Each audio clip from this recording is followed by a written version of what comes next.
When people in Ecuador voted for president this past February 9, one of the top issues on their minds was insecurity. On the outskirts of Guayaquil, soldiers and police have been deployed for a raid in the streets of Duran. More than 2,400 homicides were committed here last year. That hasn't always been the case. Ecuador was once known as one of the safest countries in Latin America. But in recent years, it has turned into a hot spot for violence as international criminal groups have begun using the country on their trafficking routes. This week, 68 gang members were arrested after they stormed a hospital where a member of their gang was being treated. Also, in the thick of dramatic episodes of violence, both candidates who made the runoff this year, President Daniel Noboa and former Congresswoman Luisa Gonzalez, are pitching voters on plans that are harder and more punitive on crime.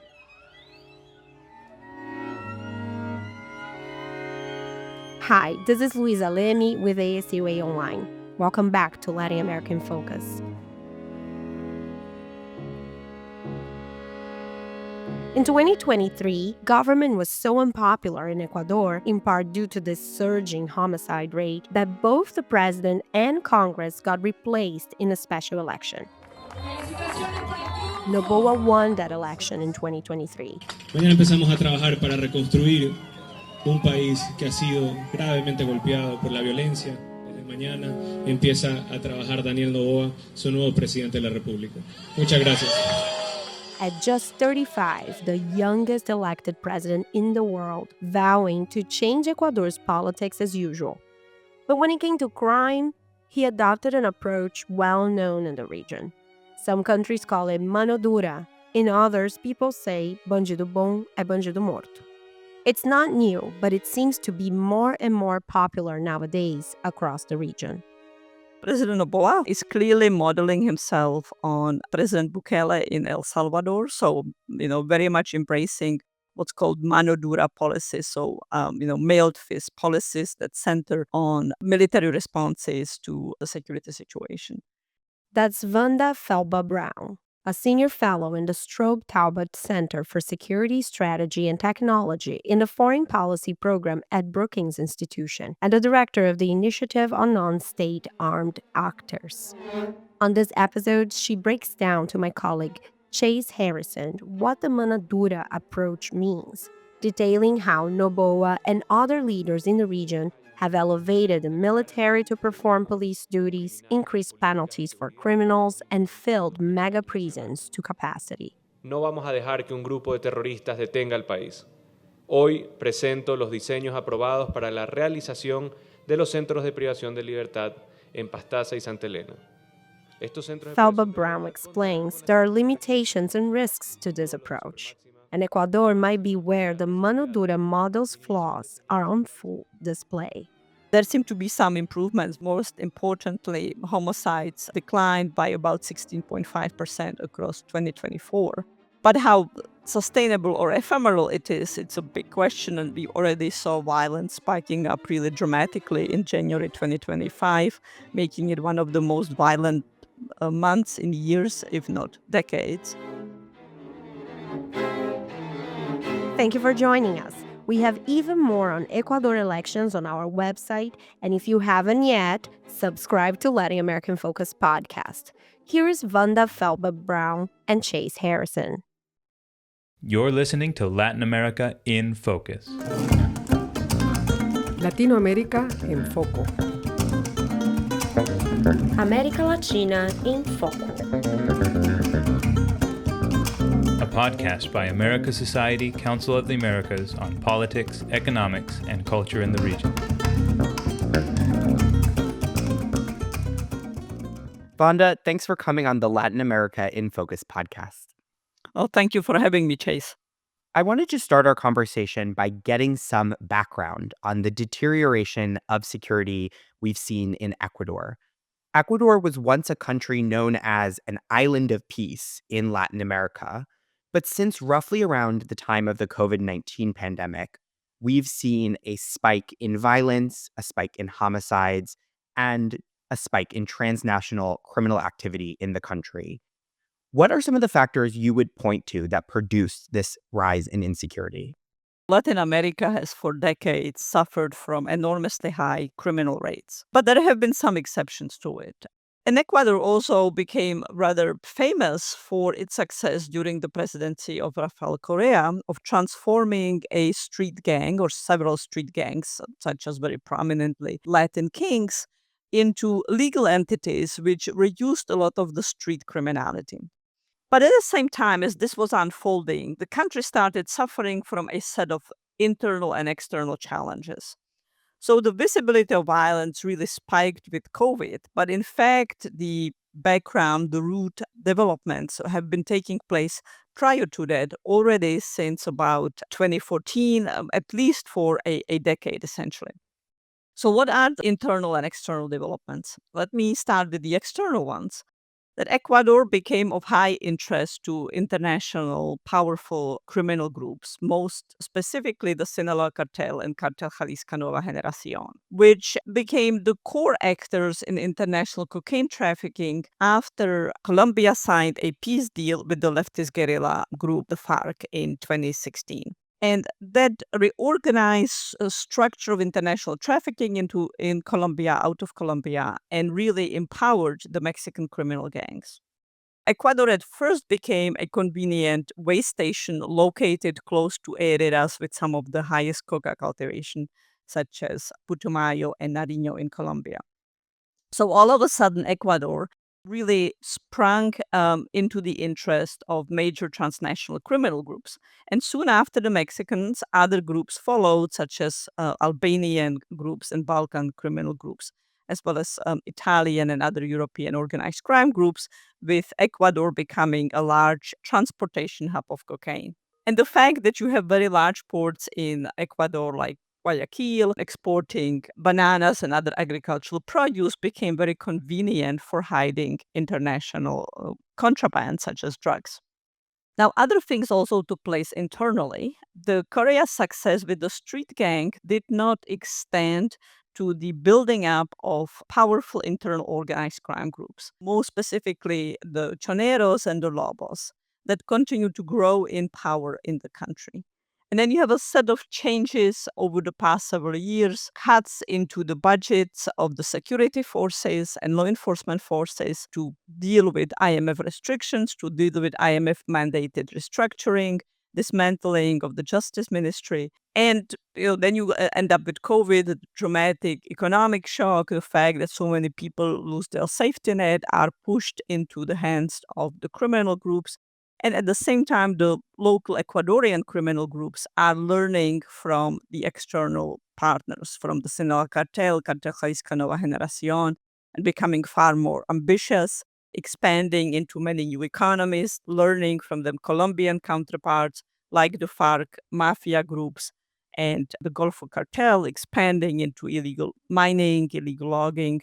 And you sort of end up with the perfect storm of dramatically weakened state, rising domestic criminal groups, and now thickly interacting and learning with international criminal groups. Vanda, I'm intrigued what you said about the relationship between President Rafael Correa, who was president from 2007 to 2017, his policies towards the street gangs. But it made me wonder what it looks like when a government that is less experienced with dealing with this sophistication of transnational crime suddenly has to deal with groups growing, metastasizing, making these international alliances. What did early government efforts to stem this violence look like? Even toward the end of the Correa administration, there were some efforts to go after the powerful organized crime groups that were rising. But the efforts were both in some ways obscured by the fame that the Korea government was enjoying as a result of the success of the transformation of the street gangs, or the majority of the street gangs. So there was sort of reluctance and being caught off guard when powerful organized crime groups really started rising. Nonetheless, even toward the end of the Korea administration, there were some efforts to go tackle the drug trafficking that was emerging. But at the same time, you had particularly the Sinaloa cartel being very effective in corrupting and infiltrating its way into Ecuadorian institutions. Authorities say the 2 decapitated men found on this bridge may have been killed for being informants. It's a gruesome tactic often used by cartels in Mexico to intimidate their rivals. It's increasingly happening here in Ecuador, a sign that Mexican cartels are moving in and teaming up with local gangs. And of course, the Correa administration really enjoyed the commodities boom, and this money was available for policies like transforming the gangs. But by the end of the Correa third term, there is no more commodity boom. The economic situation of Ecuador is much more dire. There is precipitous decline. And then, of course, you come with the new government, an opposition government to Correa that comes to office. And that government inherits none of the bonanza of the commodity boom. It's struggling with COVID and, of course, ends up being in a restructuring situation with IMF that leads to massive cuts across the board of state spending. With all of that, there is just not much emphasis at all on trying to deal with the security situation. In fact, we are seeing core ministries such as the Ministry of Justice being abolished during the spending cuts. That, of course, leaves lack of coordination, lack of oversight for rule of law, for human rights, for civil rights. The security is just not of high interest for the first government that comes after Correa. Now, as the security situation is escalating dramatically, so much so that we end up with homicides surging by 430% over the past 5 years. Violence among youth, or youth violence, skyrocketing by 640%. So as this becomes very visible, the government goes into a catch-up mode, the government of Guillermo Lasso, but that government faces all kinds of problems, accusations of corruption. The President Lasso is about to be impeached.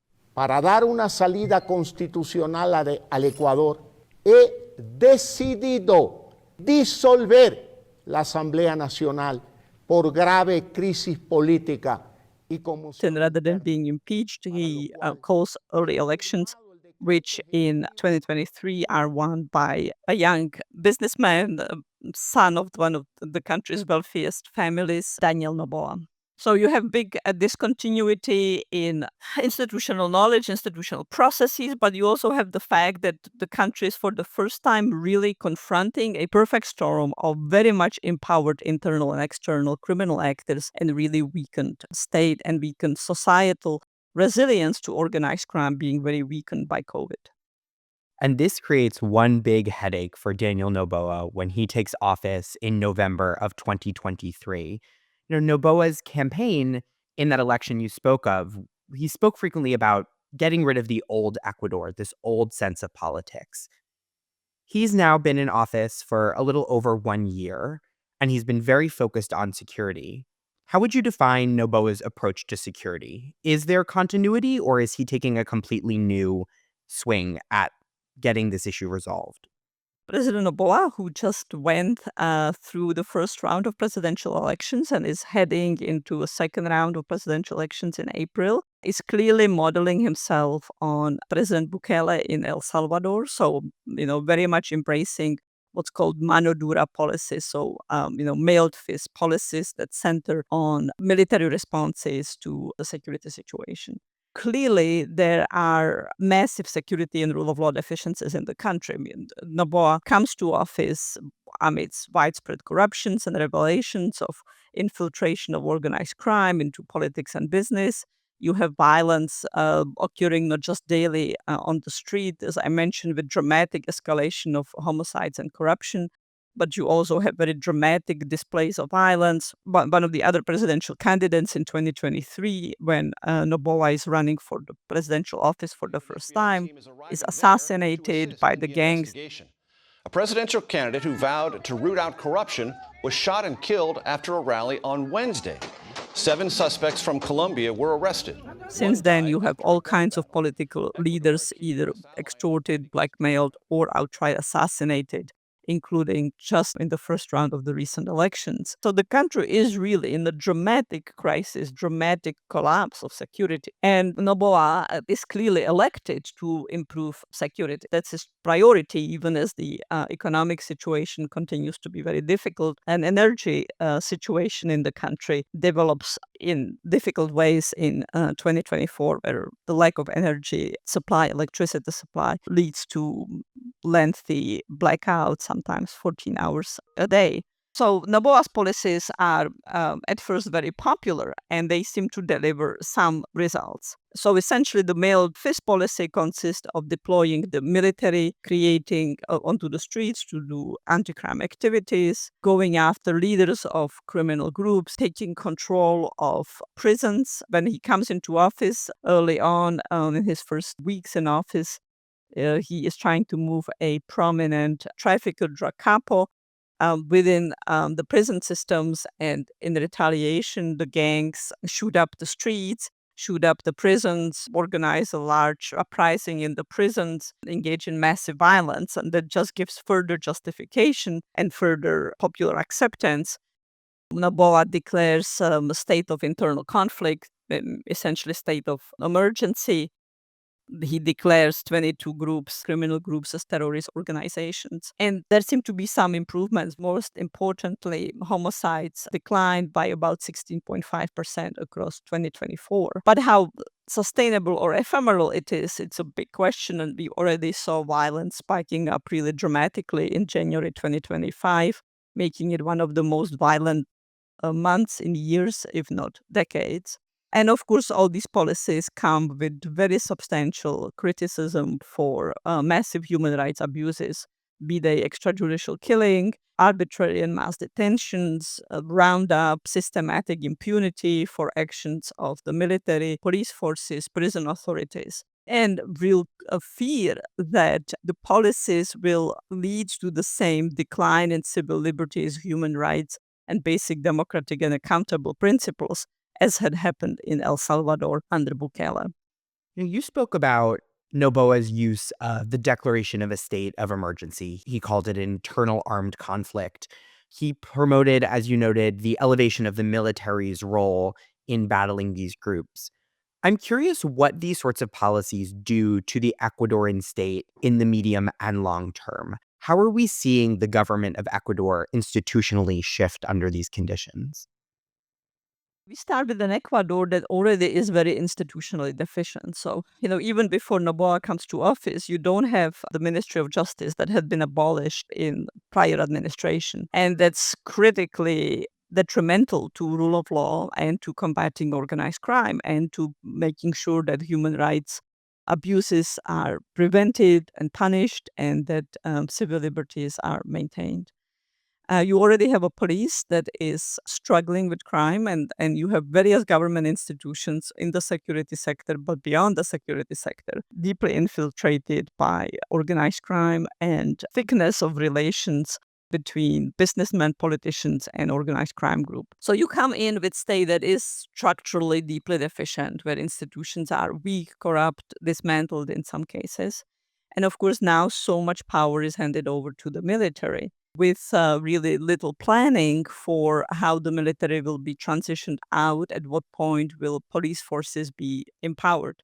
And that in many ways is also the story of Latin America over many decades, that deficient, corrupt police forces that do not succeed in reform, but that reform is internally stimulated or externally supported, such as by the United States, are either dismantled or are placed to be partnered with the military. And the sense is the police are ineffective.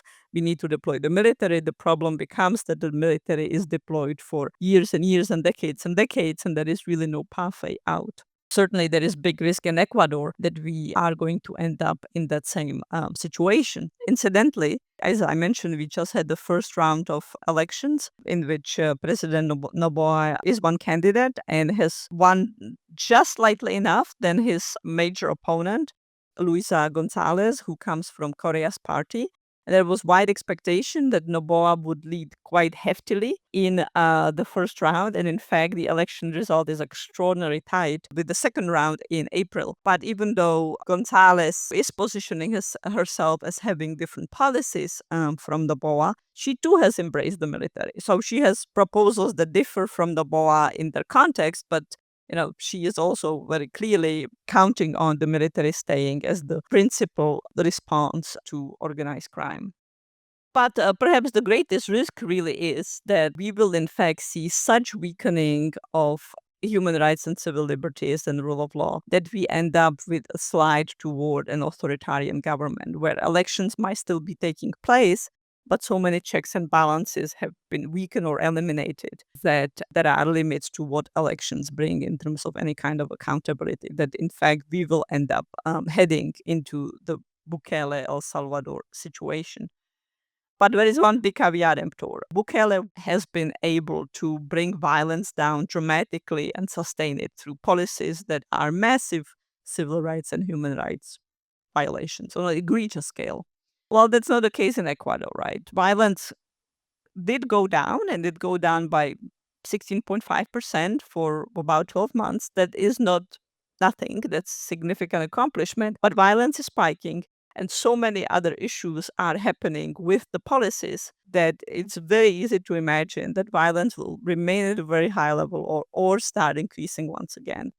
And that then will presumably bring considerable level of popular pushback and simply not the same popular consent that Bukele has been able to proceed with the authoritarian policies that he has adopted. And look, it's not inconceivable that Gonzalez will win in the second round and we will have change in power in Ecuador. Another change that is taking place in 2025 is Trump has now resumed the United States presidency. Has this shifted at all the fight against insecurity in Ecuador or Noboa's strategy writ large? So we haven't yet really have any changes in Noboa's approach internally in terms of how to deal with the insecurity. But we certainly had Noboa being very eager to court President Trump. His emulation of Bukele extends into his emulation of pleasing the Trump administration. And for the Trump administration, the most significant issue is, of course, migration. Now, incidentally, that was not so different for the Biden administration. And migration was a huge source of concern. And U.S. aid to Ecuador to deal with insecurity was fairly limited, although there have been various initiatives. So we don't know what of that will continue under Trump. Certainly, it's not clear how freezes on aid from USAID, from the State Department, will play out with respect to the limited support that Ecuador has received. But during his confirmation hearing, Secretary of State Rubio highlighted Ecuador as a country of key importance for the United States. So presumably, the country will stay in significant focus of the Trump administration. They're facing some real security threats that are unique to Ecuador's history. And they're facing these threats because you've got violence and gangs coming over from the Colombian border and then pushing up through Ecuador as a transit country, but they bring with it the turf fights and the gangs. And there's a lot we can do, and have done, but can do. Not a lot. We're not talking about a lot of money. We're not even talking about money in many cases, just equipment to help them at least to restore some sense of stability. At the same time, the Trump administration is in no way secret about the fact that it does not like leftist politicians. And so should we see Luisa Gonzalez being elected, that might make the Trump administration-Ecuador relations more complicated. You talked about the campaign that just occurred, the first round of the elections, and you spoke a little bit about Noboa and Luisa Gonzalez's policies. I'm curious what's happening below the presidential level. Are we seeing a shift in the dynamics of Ecuadorian politics at the local or regional level? And does it vary depending on how insecurity has touched the regions? The biggest dramatic change at the local and regional level really is the level of infiltration by organized crime to local politics and the way they dictate terms to government officials, elected officials at the local level, from demanding protection and prohibiting law enforcement actions that hamper their operations, from extorting not just businesses, but also public accounts, demanding cuts from public budgets at the local layer from mayor's offices, and of course being very willing to resort to actual assassinations of politicians who resist them. So more so than shifts in political direction, the really biggest change is the level of influence and the ambition that criminal groups are exhibiting over local politics. No trend that replicates what has been happening in Mexico, what 2 decades, 3 decades ago was happening in Colombia. One other thing to note is that in areas that have been worse hit with crime at the regional level, such as in the Guayaquil area, in the borderlands with Colombia, with Peru, Noboa has actually not done very well. So the Mano Dura policies, however much they have delivered at the national level and generated substantial popularity at the national level, are not getting similar political support traction in the worst hit areas. You spoke a lot in this conversation about these Mano Dura policies, and specifically this Bukele model that we've seen in the region of resolving insecurity by these hard-on-crime approaches. What does it mean for the popularity of the Bukele model if Daniel Noboa doesn't see successes soon, or if insecurity continues to rise in Ecuador? Well, many politicians in Latin America are admiring President Bukele and are touring him around Latin America and hoping to emulate his Mano Dura policies. But of course, the structural conditions in many other countries in Latin America are very different than in El Salvador. Bukele has had dramatic success at the massive expense of human rights and democracy in El Salvador, but we haven't seen that level of success in Ecuador. I think there's a very high chance that the support will be withering in the absence of these dramatic improvements in security, and already we are seeing weakening of security in Ecuador, and many of the policies, high value targeting that produced fragmentation of the major criminal groups, that complicated the relations between them and transnational organized crime groups like the Sinaloa Cartel, Jalisco Nueva Generación, the power and ambition of the Ecuadorian groups no longer wanting to be just intermediaries in the cocaine trafficking, wanting their own dominant role in cocaine trafficking in Europe. Their expansion into mining, illegal logging, wildlife trafficking, all of this is just a tinderbox for violence to go up, and violence become very complicated and not easily managed by simply Mano Dura policies, simply repression in prisons, and simply arrests or killings of top leaders of criminal groups. Vanda, thank you so much for breaking this all down for us today. I've really appreciated speaking with you. Thank you. Glad to be on the show. Thank you for listening. I'm your host, Luisa Lemi. This episode was produced by our associate producer, Fabricio Ricalde. If you want to learn more about Ecuador's elections ahead of the April 13th second round, check our website. Keep up to date on all the region's votes this year with podcasts, articles, poll trackers, and expert commentary at as-coa.org/2025 elections. The music in this podcast is Jasper String Quartet performing Vivian Fong's Insects and Machines for America Society. Find out about upcoming concerts happening here at America Society New York at musicoftheamericas.org. If you listen up to here, check out other episodes of Latin American Focus at www.as-coa.org/podcast, or write us an email telling what you think at latinfocus@as-coa.org. Share this episode with other Latin America aficionados and subscribe on YouTube or wherever you listen to your podcasts. Opinions expressed in this podcast do not necessarily reflect those of America Society, Council of the Americas, or its members. Thank you.